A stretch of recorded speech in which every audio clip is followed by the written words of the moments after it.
RadeTwo here presenting my Frostbite Sunderer proof of concept build. The idea here is that I'm going to be using the reworked Ice Bite gem and a lot of frenzy charges to do a significant amount of elemental damage that can be used basically with any weapon.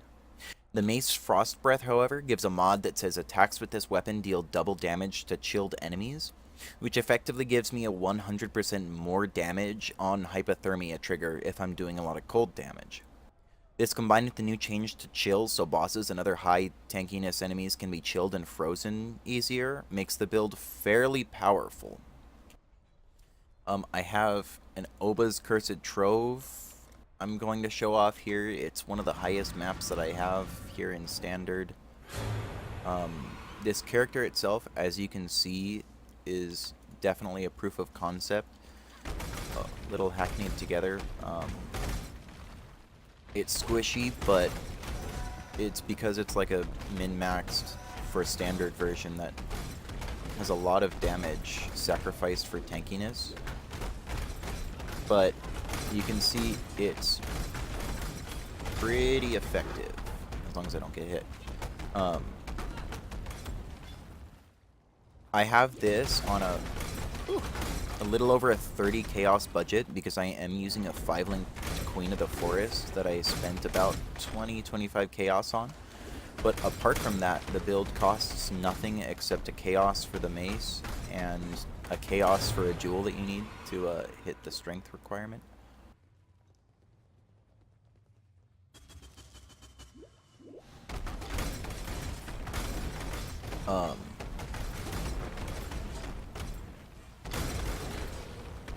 The basic mechanics of the build are my 5-link is... I guess I shouldn't do that while I'm running the map. I should just run the map, should I? This is my first time making a build guide. And I'm certainly not scripting it as much or as well as I should be.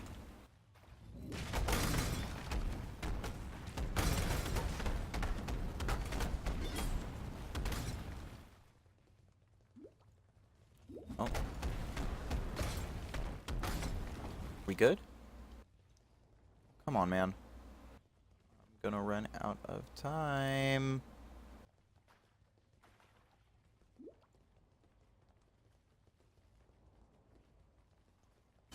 Yo, where's the last dude?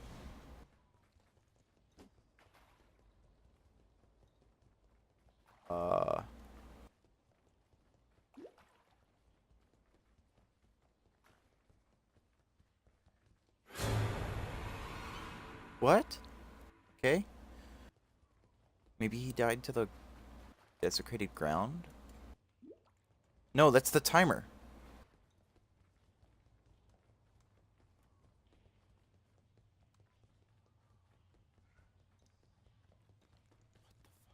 There he is. Okay. Quality build so far. Right? A little sketchy because I didn't have flask charges to evade through everything without any gear. That's one of the cool things about this build is all you really need to be able to evade basically anything as far as I've tried is just to have all of your flasks up and have a decent amount of evasion rating on tree. I'm really surprised by just how often I don't take damage. Though I shouldn't be surprised, seeing as I have a 71% chance to dodge attacks.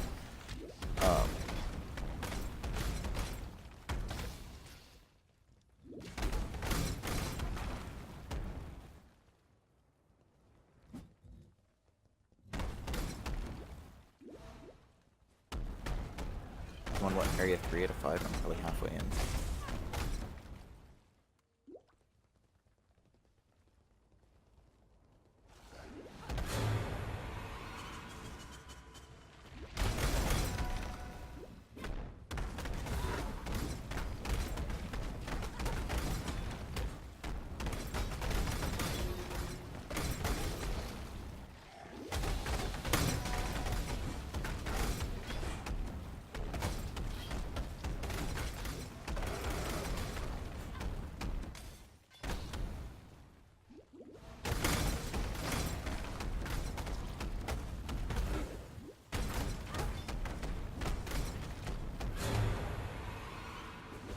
Oh, I'm on like zone 4 out of 5.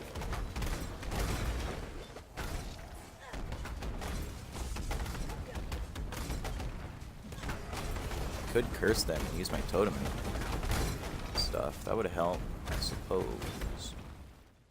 But I'm just kind of trying to show off the raw right-click strength of this build. Super Xbox viable, which is why I made this build. Is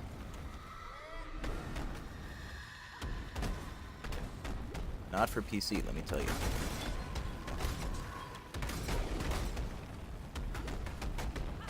Woo! That LE Reflect hurts if I don't have my flasks out.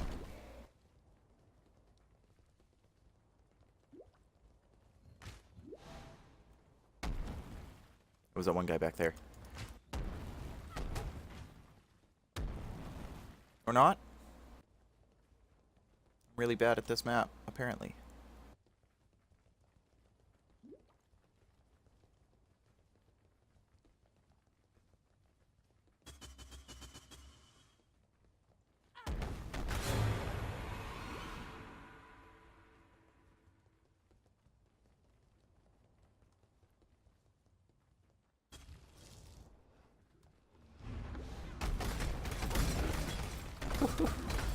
One little hit that I couldn't evade.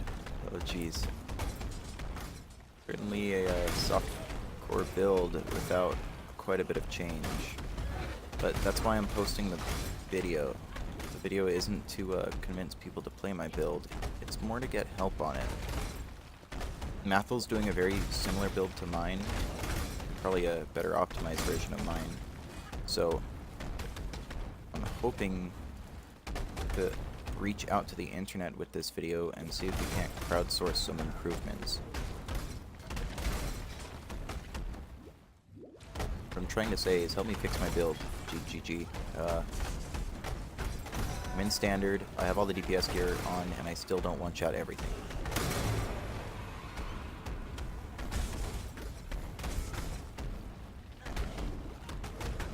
Really? Because I'm pretty sure I have plenty of time to finish this last zone.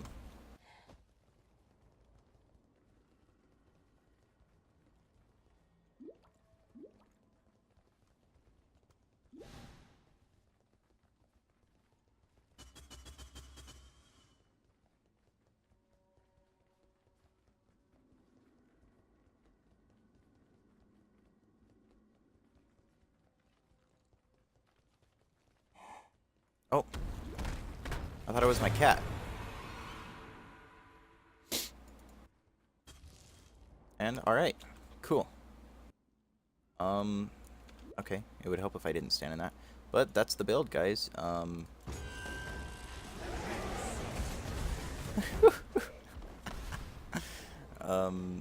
didn't have any flasks up, so I couldn't actually survive that. Basically, to sum up my gear, I'm using Frostbreath, the mace, Chimeria's Maul as my offhand for both the free rarity and the huge amount of basically wed that it gives me. Darkrai Vectors for the dodge chance, move speed, and additional frenzy charge, because the 8 frenzy charges are kind of the entire build. Queen of the Forest. This is where most of the budget in my build is currently, into the 5 link. This gives me the huge move speed that you've seen whenever I pop all my flasks. Up to like 250% increased move speed. Really, really crappy red gloves, really crappy jewelry, and a rat's nest for the attack speed, the evasion rating, and the movement speed, though the crit chance doesn't matter at all. I'm a non-crit build.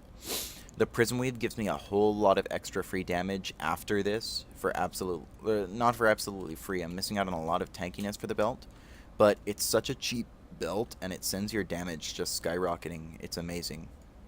The tree, a basic raider build. I take all the frenzy charge and onslaught buffs that I can get, and I basically go around the tree.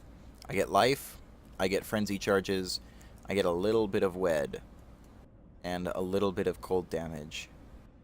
And that's about it. The big exception is you kind of need the inertia jewel right there because it gives you over 100 strength, which is barely enough to put on the exotics you need with strength on your gear.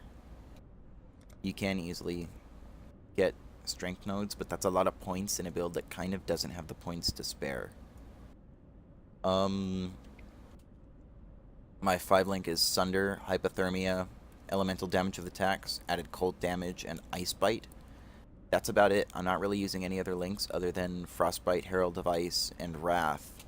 Frostbite is my main curse. I use it more for the chance to be frozen than the actual cold resistance reduction.